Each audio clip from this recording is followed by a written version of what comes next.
باللہ من الشیطان الرجیم بسم اللہ الرحمن الرحیم الصلاة والسلام علیک یا سیدی یا رسول اللہ وعلی آلک واصحابک یا سیدی یا رحمتا للعالمین۔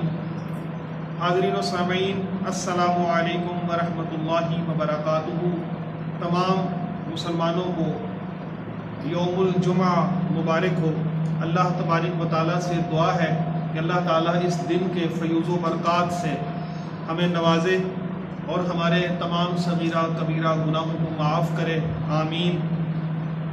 اللہ جل شانہ نے قرآن مجید فرقان حمید میں سورۃ التکاثر نازل فرمائی، ارشاد فرمایا الحاکم التکاثر حتی زرتم المقابر کلا سوف تعلمون ثم کلا سوف تعلمون کلا لو تعلمون علم الیقین لترون الجحیم ثم لترونها عین الیقین ثم لتسألن یومئذ عن النعیم۔ صدق اللہ العظیم۔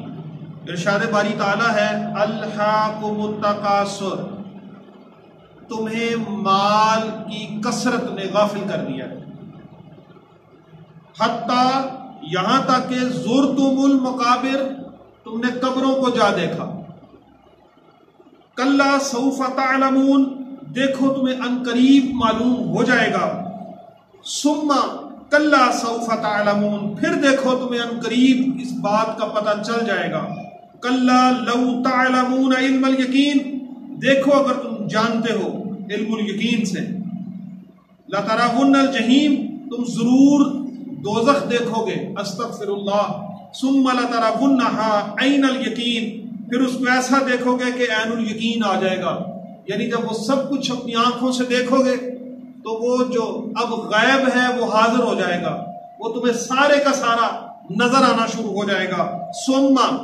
پھر لتسألن یومئذ عن النعیم، اور اس روز تم سے ساری نعمتوں کا حساب لیا جائے گا، ساری نعمتوں کے بارے میں پوچھا جائے گا۔ عزیزان گرامی قدر، اس سورہ مبارکہ کے شان نزول کے حوالے سے صحابہ اکرام رضوان اللہ تعالی علیہم اجمعین کی مختلف روایات موجود ہیں۔ بعض صحابہ نے فرمایا کہ یہ یہود کے بارے میں نازل ہوئی، یعنی حضرت قتادہ رضی اللہ تعالیٰ عنہ سے مروی ہے کہ سورۃ التکاثر یہ یہودیوں کے باب میں نازل ہوئی، کیونکہ اس میں اللہ نے جو ارشاد فرمایا لترون الجحیم، اور بے شک تمہارا ٹھکانہ جہنم ہے، تو یہ مومنین کے لیے تو نہیں ہے، یہ اہل اسلام کے لیے، اہل ایمان کے لیے تو نہیں ہے، تو اس سے فرمایا کہ یہ یہودیوں کے بارے میں نازل ہوئی۔ اللہ تبارک و تعالیٰ نے ان کو خبردار کیا، بلکہ ان کی آخرت کے حوالے سے ان کو اطلاع فراہم کی، اور حضرت مولا علی کرم اللہ وجہ الکریم نے ارشاد فرمایا کہ یہ جو سورہ مبارکہ ہے یہ عذاب قبر کے حوالے سے ایک وعید، یعنی جب قبر کا ذکر آ گیا تو پھر عذاب قبر کا بھی ذکر ہوگا، تو یہ اس سے بچنے کے لیے ایک عبرت کا مقام ہے۔ اور ابن عمر رضی اللہ تعالیٰ عنہ سے روایت ہے، آقا کریم صلی اللہ علیہ وآلہ وسلم کا ارشاد پاک کہ آپ میں سے جو کوئی بھی طاقت رکھتا ہو وہ روزانہ قرآن پاک کی 1000 آیتوں کی تلاوت کیا کرے، 1000 آیتوں کی تلاوت روزانہ کیا کرے جو طاقت رکھتا ہو۔ تو صحابہ اکرام رضوان اللہ تعالی علیہم اجمعین نے پوچھا یا رسول اللہ صلی اللہ علیہ وآلہ وسلم یہ کس کی طاقت ہے؟ یعنی 1000 آیتیں روزانہ پڑھنا اپنے مشغولات میں سے، اپنے معمولات میں سے، مصروفیات میں سے، اپنے زندگی کے دیگر کاموں میں سے، رزق روٹی کا انتظام کرنا، مزدوری کرنا، محنت کرنا، تو اتنے سارے معاملات میں سے 1000 آیتیں پڑھنے کا وقت کیسے نکالیں گے؟ تو نبی پاک صلی اللہ علیہ وآلہ وسلم نے ارشاد فرمایا کہ اے میرے صحابہ، کیا آپ میں اتنی طاقت نہیں کہ سورۃ تکاثر پڑھ لیا کرو؟ یعنی سورۃ التکاثر الہاکم التکاثر حتی زرتم المقابر کلا سوف تعلمون ثم کلا سوف تعلمون کلا لو تعلمون علم الیقین لترون الجحیم ثم لترونها عین الیقین ثم لتسألن یومئذ عن النعیم. جس نے یہ 8 آیات مبارکہ کی تلاوت کی، نبی پاک صلی اللہ علیہ وآلہ وسلم نے فرمایا وہ ایسے ہے جیسے اس نے قرآن کی 1000 آیات کی تلاوت کی. تو یہ تو اس آیت مبارکہ کی ایک فضیلت ہے، اس سورت مبارکہ ایک فضیلت ہے کہ اس سورت کو پڑھنے سے 1000 آیات پڑھنے کا ثواب ملتا ہے. سورت تکاثر کو صحابہ اکرام رضوان اللہ تعالی علیہ مجمعین المغیرہ بھی کہا کرتے ہیں. حضرت جریر بن عبداللہ رضی اللہ تعالیٰ عنہ سے روایت ہے، نبی پاک صلی اللہ علیہ وآلہ وسلم نے ایک مرتبہ اپنے صحابہ کی جماعت سے ارشاد فرمایا، اے میرے صحابہ میں سورت التکاثر کی تلاوت کرنے لگا ہوں.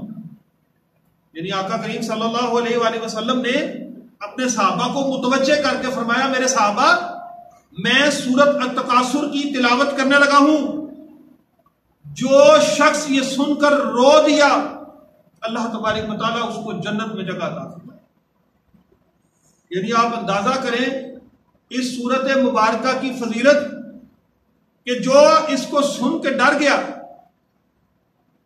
اس کو سن کے جس کی آنکھوں میں آنسو آ گئے، تو فرمایا میرے آقا کریم صلی اللہ علیہ وآلہ وسلم نے کہ وہ شخص جنت میں داخل ہو جائے گا.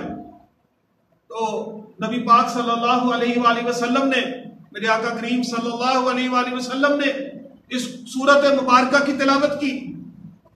صحابہ فرماتے ہیں کچھ صحابہ رو پڑے، کچھ کو رونا نہیں آیا، خاموش رہے. فرمایا یا رسول اللہ صلی اللہ علیہ وسلم ہم میں سے کچھ رو پڑے ہیں لیکن کچھ کی آنکھوں میں آنسو نہیں آئے. میرے کریم آقا صلی اللہ علیہ وآلہ وسلم نے ارشاد فرمایا میرے صحابہ میں پھر پڑھنے لگا، میں اس کو دوبارہ پڑھتا ہوں اور تم میں سے جس کو رونا نہ آئے وہ کم از کم رونے والی صورت ہی بنا لے، کیونکہ اس میں آخرت کا ذکر ہے، اس میں عذاب قبر کا ذکر ہے، اس میں دنیا کی غفلت میں پڑ جانے کا ذکر ہے، اس میں انسان کے آخری انجام کا ذکر ہے، اس میں اس دنیا سے نکل کر عالم برزخ میں قبر میں داخل ہونے کا ذکر ہے.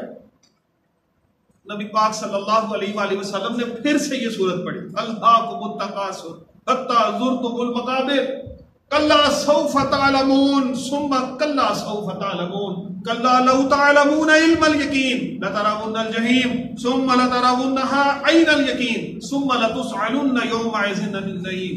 تو جو اس کو سن کے جس کو رونا نہ آئے وہ اللہ کی بارگاہ میں رونے والی صورت بنا لے، وہ اپنی رونے والی شکل بنا لے. فرمایا کہ جو کوئی اس صورت کو سن کر اشک بہائے گا، رو پڑے گا، اسے اپنی آخرت کی فکر یاد آئے گی، اسے اپنی قبر یاد آئے گی، تو وہ شخص یقیناً اللہ کے فضل سے اس کو جنت میں داخل کر دیا جائے گا. صاحبان گرامی قدر، سورت البقرہ کی آیت نمبر 74 میں اللہ تبارک و تعالیٰ نے ارشاد فرمایا ثم قست قلوبکم من بعد ذلک فَهِيَ كَالْحِجَارَةِ أَوْ أَشَدُّ قَسْوَةً وَإِنَّ مِنَ الْحِجَارَةِ لَمَا يَتَفَجَّرُ مِنْهُ الْأَنْهَارُ وَإِنَّ مِنْهَا لَمَا يَشَقَّقُ فَيَخْرُجُ مِنْهُ الْمَاءُ وَإِنَّ مِنْهَا لَمَا يَهْبِطُ مِنْ خَشْيَةِ اللَّهِ وَمَا اللَّهُ بِغَافِلٍ عَمَّا تَعْمَلُونَ. فرمایا کہ پھر اس کے بعد تمہارے دل سخت ہو گئے، ثُمَّ قَسَتْ قُلُوبُكُمْ مِنْ بَعْدِ ذَلِكَ، اس کے بعد تمہارے دل سخت ہو گئے، پتھر کی طرح ہو گئے. لیکن فَهِيَ كَالْحِجَارَةُ أَوْ أَشَدُّ قَسْوَةً، گویا وہ پتھر ہیں یا ان سے بھی زیادہ سخت، او اشد قسوہ، ان سے بھی زیادہ سخت ہو گئے. اللہ نے یہاں پتھروں کی مثال دے کے انسانوں کو ایک بہت بڑی بات سمجھائی. فرمایا وَإِنَّ مِنَ الْحِجَارَةِ لَمَا يَتَفَجَّرُ مِنْهُ الْأَنْهَارُ، پتھر تو ایسے ہیں بعض پتھر تو ایسے ہیں کہ ان میں سے چشمے پھوٹ نکلتے. آپ کبھی کسی وقت کسی پتھر کو پکڑیے گا، اس کو ہاتھوں سے دبانے کی کوشش کریں، اس پتھر کو دبائیں یا اس پتھر کو ہتھوڑے سے توڑیں اور پھر غور کریں ذرا اس میں سے کیا چیز نکل سکتی ہے. میرے اللہ کریم نے ارشاد فرمایا کہ بعض پتھر ایسے ہیں کہ میرے خوف سے اتنا نرم ہو جاتے ہیں، اتنا نرم ہو جاتے ہیں کہ اس میں سے چشمے پھوٹ جاتے ہیں، اس میں سے نہریں نکل آتی ہیں، اس میں سے پانی بہنے لگتا ہے. وَإِنَّا مِنْهَا لَمَا يَشَقَّقُ فَيَخْرُجُ مِنْهُ الْمَاءُ، اور بعض ایسے ہوتے ہیں کہ پھٹ جاتے ہیں اور ان میں سے پانی نکلتا ہے. ایک تو یہ ہے کہ چشمے جاری ہوتے ہیں، اور بعض ایسے ہیں کہ جو چشمے تو چلو ان میں سے جاری نہیں ہوتے لیکن ان میں سے پانی ضرور رستا رہتا ہے، میرے خوف سے پھٹ جاتے ہیں. آپ پتھر کو پکڑیے اور دیکھیے کہ اس میں سے کہاں ایسی کوئی جگہ بنی ہے جس میں سے پانی نکل سکتا ہے، ایسی کون سی جگہ بنی جس میں سے کوئی پودا نکل سکتا ہے. اللہ فرماتا ہے میں ایسے پتھروں کو میں نے پیدا کیا جو میرے خوف سے پھٹ جاتے ہیں، ان میں سے پانی رستا ہے. اور فرمایا آگے تیسری قسم وَإِنَّا مِنْهَا لَمَا يَهْبِطُ مِنْ خَشْيَةِ اللَّهِ، اور بعض ایسے ہیں کہ وہ اللہ کے خوف سے گر پڑتے. آپ نے دیکھا سنا ہوگا پہاڑی علاقوں میں اکثر ہم ٹی وی میں یہ خبریں سنتے ہیں جی لینڈ سلائڈنگ ہو گئی، لینڈ سلائڈنگ ہو گئی، اوپر سے پتھر گرے، سڑک بند ہو گئی. سائنسدان اسے لینڈ سلائڈنگ بولتے ہیں. اللہ قرآن میں فرماتا ہے وہ پتھر میرے خوف سے بلندی کو چھوڑ کے نیچے قدموں میں گر جاتا ہے. ایک بلند مقام سے اپنے مقام کو چھوڑتے ہوئے اتنے نرم اور کتنے کمزور پڑتے ہیں کہ آسمان سے، بلندیوں سے، پہاڑوں کی چوٹیوں سے نیچے زمین پر گر جاتے ہیں. ایک قسم بتائی ان کے اندر اتنا خوف ہے اللہ کا کہ ان میں سے چشمے جاری ہوتے ہیں، وہ نرم ہو جاتے ہیں. اور ایک قسم فرمائی کہ اس میں سے پانی رستا ہے، چشمے تو نہیں پھوٹتے لیکن کم از کم ان میں سے پانی ضرور نکلتا ہے. اور تیسری قسم فرمائی کہ وہ میرے خوف سے بلندی کو چھوڑ کر پستی کی طرف آ جاتے ہیں، پہاڑوں کی چوٹیوں کو چھوڑ کر راہ گزر میں گر جاتے ہیں.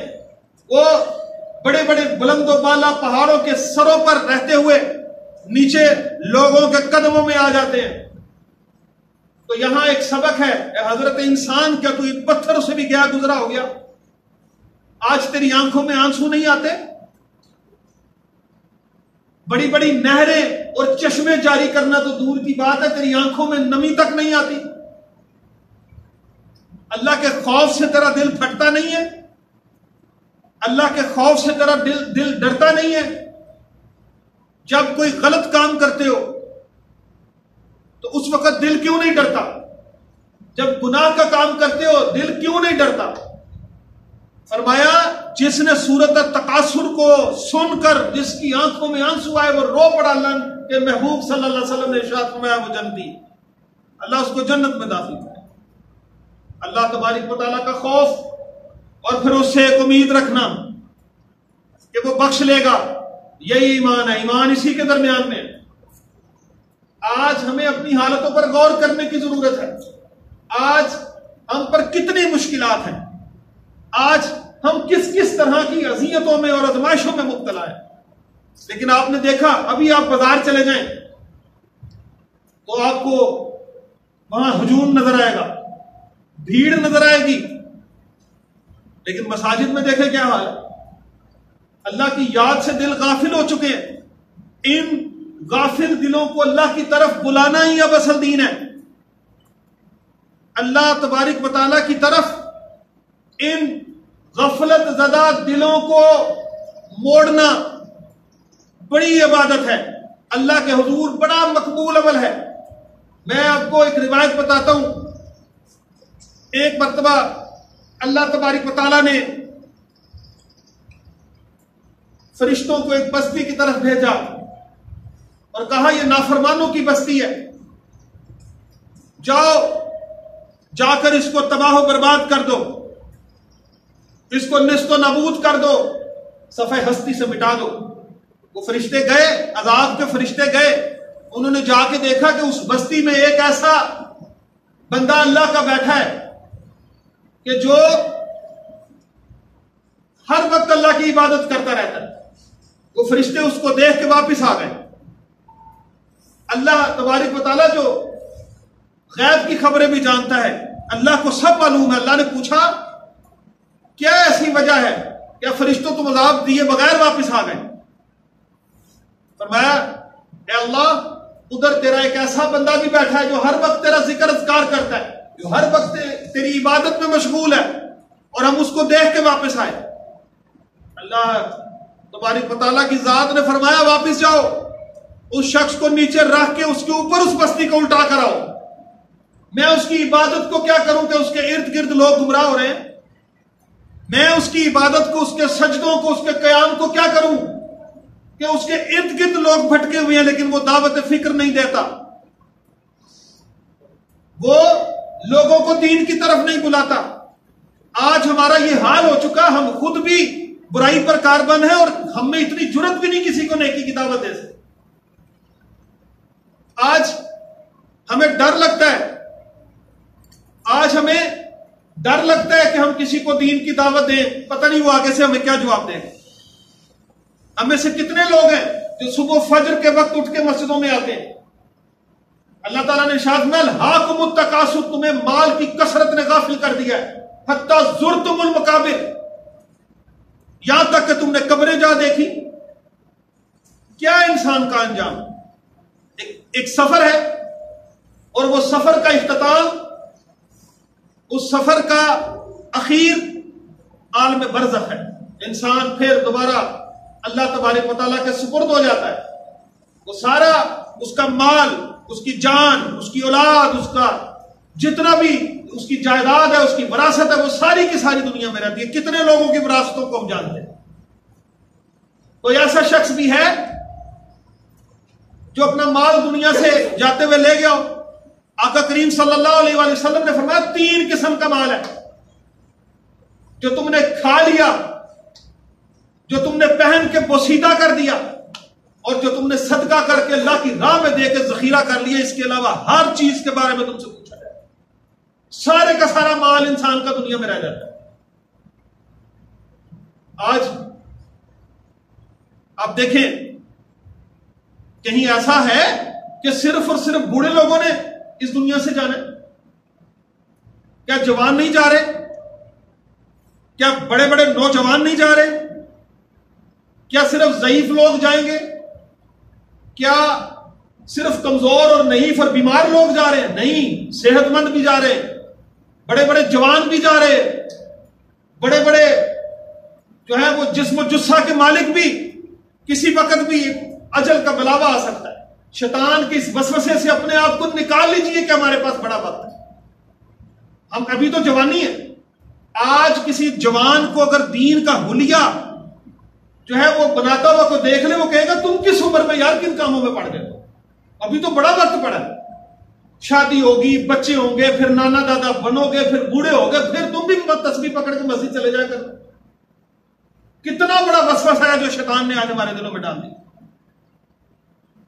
اللہ تعالیٰ نے فرمایا کہ تم نے قبریں جا دیکھی، کلا سوف تعلمون، ان قریب تمہیں معلوم ہو جائے، ثم کلا سوف تعلمون، اور تم دیکھو گے تمہیں معلوم ہو جائے گا، کلا لو تعلمون علم الیقین، تمہیں علم الیقین آ جائے گا، تمہیں عین الیقین آ جائے گا۔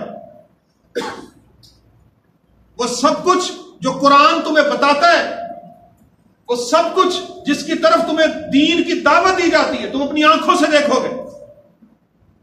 کتنا بڑا مغالطہ میں لگ گیا کہ شاید ہم بوڑھے ہو کے جائیں گے۔ یاد رکھیے آنے کی اللہ نے ترتیب رکھی ہے، جانے کی ترتیب نہیں ہے۔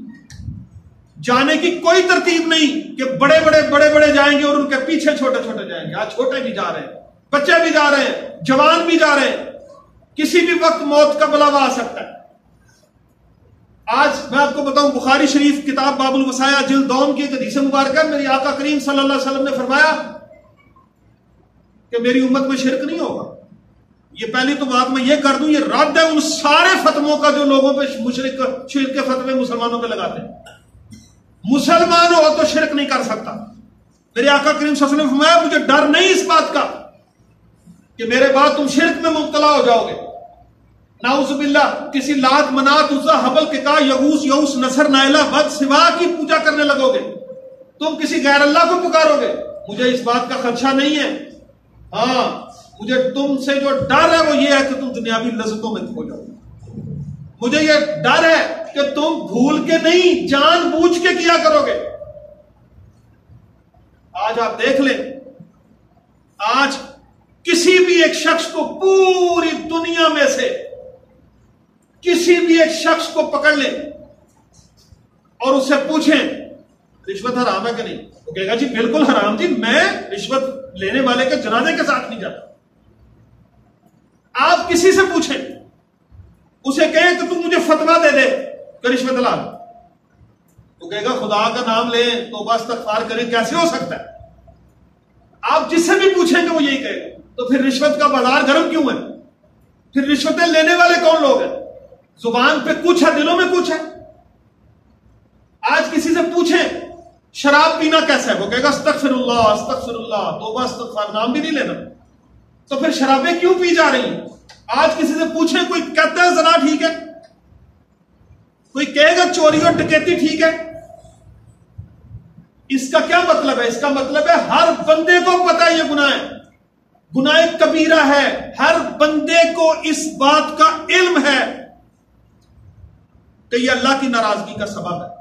لیکن پھر بھی ہم لوگوں میں ایسے عیب, پھر بھی ہم غفلت کا شکار ہو گئے. مسجدیں ویران پڑی ہیں, بازاروں میں میلے لگے ہیں. میرے آقا کریم صلی اللہ علیہ وسلم نے فرمایا دنیا کی بدترین جگہ بازار ہے اور دنیا کی سب سے بہترین جگہ جو ہے وہ مسجد. خدا کا واسطہ مسجدوں سے دل لگائیں. مسجدوں سے دل وہی لگائیں گے جن کے دل اللہ نے روشن کیے. مسجدوں سے وہی لوگ دل لگائیں گے جن کا دل اللہ سے لگا ہے. اللہ سے لگا تو اللہ کے گھر سے لگے گا نا, اور جن کا دل اللہ کی یاد سے غافل ہے وہ اللہ کے گھر سے بھی غافل. تو اس لیے آج بھی ہمارے پاس وقت ہے. ہر دنیا سے جانے والا شخص ایک پیغام دے کر جاتا ہے کہ کب ایسا تھا کہ میں نے دنیا سے چلے جانا تھا, میں نے کب سوچا تھا, میرے تو ابھی بڑا وقت پڑا تھا. ایک ایک چیز کا اللہ کے حضور میں حساب دینا ہے, اور وہ حساب ہمارے دل میں اس کا خیال تبھی آئے گا جب ہم اللہ سے ڈریں گے. فرمایا اللہ تبارک و تعالیٰ نے کہا کہ ثم لترونها عین الیقین, اور پھر تمہیں عین الیقین ہو جائے گا, آنکھوں دیکھا یقین ہو جائے گا. یہ جو باتیں بتا رہی ہیں تمہیں آنکھوں سے نظر آئیں گی. ذرا کبھی پڑھ کے تو دیکھیے موت کے بعد زندگی کیا ہے, روایات پڑھے. ایک اندھیری قبر میں جب لٹا کر چھوڑ کر جب چلے جاتے ہیں تو کیا حالت ہوتی ہے. وہ قدموں کے جانے کی آواز بھی سن رہا ہوتا ہے, اسے سمجھ آ جاتی ہے کہ نامہ اعمال اب ختم ہو چکا. اسے سمجھ آ جاتی ہے کہ منکر نکیر مجھ سے سوال کرنے لگے. وہ آنکھوں کے آگے سے سارے پردے ہٹ جاتے ہیں. تو یہی تو اللہ نے ارشاد فرمایا کہ تمہیں مال کی کثرت نے غافل کر دیا اور حتیٰ کہ تم قبروں تک پہنچ گئے اور تمہیں ابھی تک اس بات کا شعور نہیں آ رہا. پھر فرمایا ثم لتسألن یومئذ عن النعیم, اس روز تم سے ساری نعمتوں کے بارے میں پوچھا جائے. نبی صلی اللہ علیہ وسلم نے فرمایا 3 چیزیں ہیں. اتنی روٹی, سن لیجیے ذرا, اتنی روٹی کہ جس سے کھا کے پیٹ سیدھی ہو جائے, یعنی اتنی طاقت آ جائے کہ انسان چل جائے. میرے آقا کریم صلی اللہ علیہ وآلہ وسلم ایک دفعہ دوپہر کے وقت اپنے حجرہ مبارک سے باہر نکلے, مسجد شریف میں گئے تو دیکھا حضرت ابوبکر صدیق رضی اللہ تعالیٰ عنہ بیٹھے. نبی صلی اللہ علیہ وسلم نے پوچھا آپ کو کس چیز نے اس وقت یہاں آنے پہ مجبور کر دی؟ فرمایا یا رسول اللہ صلی اللہ علیہ وسلم اسی چیز نے جس نے آپ کو مجبور کیا. بھوک سے یہ حالت تھی کہ بیٹھا نہیں جا رہا تھا, اور نبی پاک صلی اللہ علیہ وسلم حضرت ابوبکر صدیق رضی اللہ تعالیٰ عنہ کے پاس تشریف فرما ہوئے. تھوڑی دیر بعد عمر فاروق رضی اللہ تعالیٰ عنہ بھی آ گئے.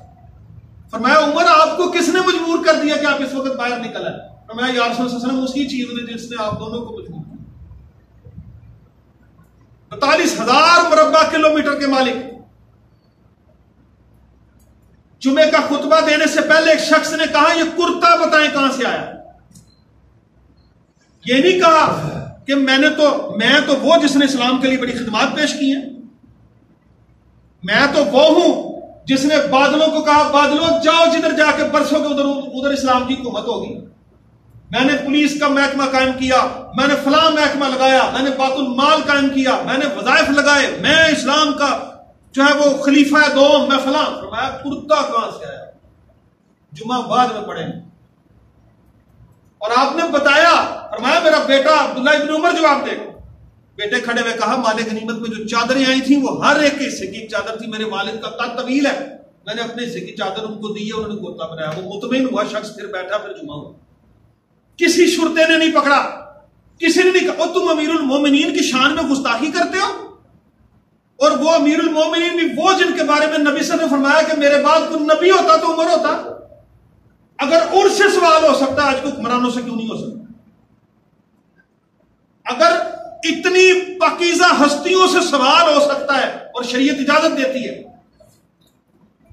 تو ان سے کیوں نہیں ہو سکتا؟ لیکن انسان بڑا غافل ہے. اس مال کے پیچھے لگ کے, مالداروں کے پیچھے لگ کے, انسان اپنی کثرت مال کے پیچھے لگ کے اللہ کو بھول گیا. فرمایا ایک وہ کھانا روٹی اتنی جس سے کمر سیدھی ہو جائے. اس میں لذیذ کھانے نہیں آتے, اس میں طرح طرح کے مشروبات نہیں آتے. میں نے حدیث میں پڑھا ٹھنڈے مشروب کا بھی پوچھا جائے گا. یہ میں اب اس کی تشریح کرنے لگوں ذرا کہ ایک ایک نعمت کے بارے میں پوچھا جائے گا.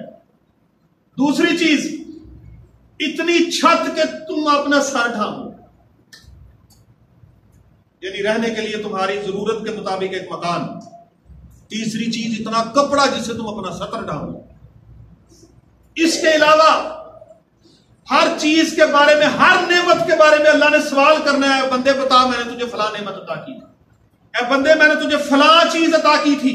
سورت بنی اسرائیل 15واں پارہ آیت نمبر 36 میں اللہ تبارک و تعالیٰ نے ارشاد فرمایا ان السمع والبصر والفؤاد کل اولئک کان عنہ مسئولا, کہ کان, آنکھ, دل, ان سب کے بارے میں اللہ تم سے پوچھے. میں نے تمہیں آنکھیں دی, تم کیا دیکھتے رہے؟ میں نے تمہیں کان دیے, تم کیا سنتے رہے؟ میں نے تمہیں دل دیا, تم کیا سوچتے رہے؟ پاؤں دیے تھے, کہاں کہاں چل کر جاتے رہے؟ ہاتھ دیے تھے, کیسے کیسے لوگوں کو تو اذیت دیتا رہا. تجھے زبان دی, اللہ کے ذکر سے تر رہنی چاہیے تھی. اس زبان سے ہر وقت گالیاں نکلتی تھی, اس زبان سے ہر وقت دوسروں کی غیبت نکلتی تھی, اس زبان سے ہر وقت جو ہے وہ لوگوں کی برائیاں نکلتی تھی, وہ اذیت دیتا تھا. المسلم من سلم المسلمون من لسانه و یده, مسلمان کی تعریف یہ اس کے ہاتھ اور زبان سے دوسرے مسلمان محفوظ ہیں. آج ہمارے اخلاق اور کردار سے آپ دیکھیں کتنے لوگوں کو پتہ نہیں اذیت ہوتی. میرے آقا کریم صلی اللہ علیہ وسلم کا ارشاد پاک ہے کہ بروز حشر, ترازو حشر پر تولے جانے والے اعمال میں سے سب سے بھاری جو عمل ہوگا وہ انسان کا اخلاق ہوگا. آج ہم کسی سے اچھے منہ بات کرنے کو روادار نہیں. آج ہم چہرے پہ مسکراہٹ سجا کے کسی کو نہیں ملتے, دل میں تنگیاں, بڑے پریشان ہیں جی کرونا وائرس ہے, گلے نہیں ملنا, ہاتھ نہیں ملنے. نہ ملاؤ ہاتھ, میں کہتا ہوں دل تو ملاؤ. آج دلوں کی قدورتیں دور کرے نا, احساس ہو رہا ہے نا. آقا کریم صلی اللہ علیہ وسلم نے فرمایا دو چیزوں کو غنیمت سمجھو اور انسان اس کے بارے میں خسارے میں ہے, انسان کو پتہ ہی نہیں چل رہا. وہ کیا؟ ایک صحت اور ایک فراغت. فارغ وقت اللہ کا ذکر سے اس وقت کو مزین کرو. آج اکثر و بیشتر لوگ گھروں میں پریشان ہیں, تو سوائے شکوے شکایتیں کرنے کے جو لوگ محنت مزدوری سے تنگ تھے, گھر رہ کے بھی تنگ. انسان کا کیا ہے جو روزانہ کام پہ جا جا کے تھکتے تھے اور لوگوں پہ احسان جتلاتے تھے, یار میں بڑی محنت کرتا ہوں, بڑا کام کرتا ہوں. آج کام اگر نہیں ہے تو بندے پھر پریشان ہیں. رزق تو اللہ نے دینا ہے, کیوں ایمان کمزور ہو گئے؟ رزق عمران خان نے دینا ہے, ڈونلڈ ٹرمپ نے دینا ہے, رزق جو ہے وہ صدر پیوٹن نے دینا ہے, یا سعودیہ کا شہنشاہ بھیجے گا؟ واللہ خیر الرازقین, اللہ بہترین رزق دینے والا ہے. یاد رکھیے جس ادارے میں کام کرتے ہیں، جس دکان پہ کام کرتے ہیں، جس دفتر میں کام کرتے ہیں، یہ سارے کے سارے سبب ہیں، اللہ مسبب الاسباب، یہ سبب ہے، اللہ نے رزق دینا ہے۔ حضرت ابراہیم علیہ السلام بغیر مہمان کے کھانا نہیں کھاتے تھے۔ ایک دفعہ کیا ہوا، میں بڑی مختصر سی آپ کو، مجھے بات یاد آ گئی۔ حضرت ابراہیم علیہ السلام ایک دفعہ انتظار کرتے رہے، مہمان نہیں آیا۔ آپ اٹھ کے مہمان کی تلاش میں گئے، ایک بندے کو پکڑ کے لے آئے، دسترخوان پہ بٹھایا، کھانا کھانے لگے، کہا پڑھیے، اللہ کے نام سے شروع کیا۔ انہوں نے کہا کون سا اللہ؟ میں تو کسی اللہ کو مانتا ہی نہیں۔ فرمایا اٹھیں پھر یہاں سے، میں تو اللہ کے نام پہ دے رہا ہوں۔ وہ جانے لگے، اللہ نے وہی نازل کی، میں ابراہیم پتہ نہیں 70 سال ہو گئے، کتنے سال وہ روایت میں آتا ہے، اتنے سالوں سے یہ بندہ مجھے مانتا تک نہیں، میں اسے رزق دے رہا ہوں، میں نے اسے ایک دفعہ بھوکا نہیں سلایا، تو ایک دفعہ وہ میرا بندہ تیرے پاس آیا تو تم نے بھیج دیا۔ پھر واپس بھاگے، لے کے آئے، اور میں اب کیا ہوا؟ کہا میرے اللہ نے مجھے کہا ہے کہ یہ بندہ میرا بندہ آیا تھا اور وہ کھانا نہیں دیا، اور میں پھر کھانا بعد میں کھائیں گے، پہلے جس اللہ نے بھیجا پہلے مجھے اس کا کلمہ پڑھا۔ دار اسلام میں داخل ہو، اخلاق اور کردار کا بھی سبق ملتا ہے، رزق کا بھی سبق ملتا ہے۔ اللہ تو رب العالمین ہے، وہ تو تمام جہانوں کا رب ہے، پریشانی کس بات کی؟ ہاں انسان کے لیے ایک سبق ضرور ہے۔ انسان کہتا ہے میری برادری بہت بڑی، میرا عہدہ بہت بڑا، میرا بینک بیلنس بہت بڑا، میرا خاندان بہت بڑا ہے، میرا سب نسب بہت بڑا ہے۔ ایک نظر نہ آنے والے وائرس سے ساری دنیا کو پریشان کر کے اللہ نے بتا نہیں دیا؟ نظر نہ آنے والا۔ یہاں تو لوگوں کے ساتھ جناب کیا اسے کہتے ہیں، ذرا ذرا سی بات پہ تنازعات کر کے اپنی طاقت کا مظاہرہ کرتے ہیں۔ کرے نا کدھر ہے میرا جسم میری مرضی والے، آئیں آ کے بتائیں جسم تیرا تو مرضی چلا کے دکھا۔ فرمایا کان، آنکھ، دل، ہر چیز کے بارے میں تجھ سے سوال ہوگا، پوچھا جائے گا تجھ سے۔ سورہ یاسین میں آتا ہے وَيُكَلِّمُنَا أَيْدِيهِمْ، کلام کریں گے تمہارے ہاتھ، وَتَشْهَدُ أَرْجُلُهُمْ، پاؤں گواہی دیں گے، بِمَا كَانُوا يَكْسِبُونَ، جو کسب کرتے رہے۔ ہمیں بھول لگ گئی ہے بھائیو بزرگوں، آپ یقین کریں روایتی تقریروں کو بھی چھوڑ دیں، ساری باتوں کو بھی چھوڑ دیں، قرآن کو پڑھنا شروع کریں۔ ایک ایک رکوع، میں شروع میں جب میں نے شروع کیا تھا سورۃ الہاکم التکاثر پڑھی، اس وقت صرف 3 سے 4 لوگ مسجد میں تھے، میں وہ دوبارہ حدیث دہرانے لگا۔ میرے آقا کریم صلی اللہ علیہ وسلم نے ارشاد فرمایا کہ میرے صحابہ تم میں سے جس کو طاقت ہو وہ 1000 آیتیں روزانہ پڑھا کرے۔ صحابہ نے کہا یا رسول اللہ وسلم یہ اتنی طاقت کس میں ہوتی، اتنے سارے کام کاج بھی ہوتے، معاملات بھی ہوتے۔ فرمایا پھر آپ نے کیا الہاکم التکاثر سورت پڑھنے کی سکت نہیں ہے؟ یعنی صرف یہ 8 آیتیں اگر تم پڑھ لو 1000 آیتوں کا ثواب ہے۔ پھر فرمایا میں سورت تکاثر پڑھنے لگا ہوں، جس کی آنکھوں میں آنسو آ گئے نا وہ شخص اللہ کے حکم سے جنت میں داخل ہو جائے۔ دیکھیں ذرا میرے محبوب صلی اللہ علیہ وسلم گرنٹیاں کیسی کیسی دے رہے ہیں، اللہ کے حکم سے میرے آقا کریم صلی اللہ علیہ وسلم کیسے کیسے اپنے صحابہ کو نوازتے رہے۔ کچھ صحابہ روئے، کچھ نہ رو سکے، فرمایا یا رسول اللہ صلی اللہ علیہ وسلم کچھ کو آنسو آ گئے یا کچھ کو نہیں آئے۔ میرے آقا کریم صلی اللہ علیہ وسلم نے، کریم آقا نے فرمایا میں پھر پڑھتا ہوں، جس کو رونا نہ آئے اللہ کے حضور وہ رونے والی صورت بنا دے۔ الہاکم التکاثر حتی زرتم المقابر، حتیٰ کہ تم نے قبریں جا دیکھی۔